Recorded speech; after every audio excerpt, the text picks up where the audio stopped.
योना अध्याय 2 1 ते 10.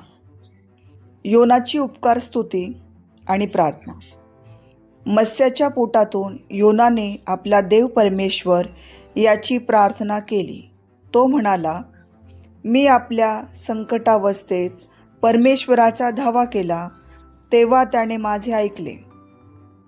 अधोलोकाच्या उदरातून मी आरोळी केली, तेव्हा तू माझा शब्द ऐकला.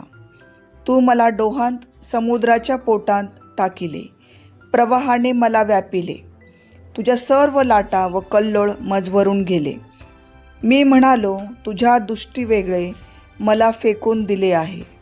तरी तुझ्या पवित्र मंदिराकडे मी पूर्ण डोळे लावीन. जलांनी मला प्राण जाईपर्यंत व्यापिले, डोहाने चोहूनकडून मला घेरिले. समुद्रातील शेवाळीने माझे डोके वेष्टिले. मी खाली पर्वतांच्या तळी गेलो होतो. पृथ्वीच्या अडसरांनी मला कायमचे कोंडून टाकिले.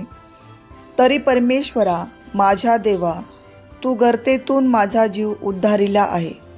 माझा जीव माझ्या ठायी व्याकुळ झाला. तेव्हा मी परमेश्वराचे स्मरण केले. माझी प्रार्थना माझ्या पवित्र मंदिरात तुझ्या जवळ पोहोचली. जे निरर्थक मूर्तींना भजतात ते आपल्या दयाघनास सोडून देतात. पण मी तुला आभार प्रदर्शनाचे यज्ञ करीन. मी केलेले नवस फेडीन. तारण परमेश्वरापासून प्राप्त होते. परमेश्वराने मत्स्यास आज्ञा केली, तेव्हा त्याने योनास कोरड्या भूमीवर ओकून टाकिले. देवबाप वाचल्या वचनावर आशीर्वाद देव. आमेन.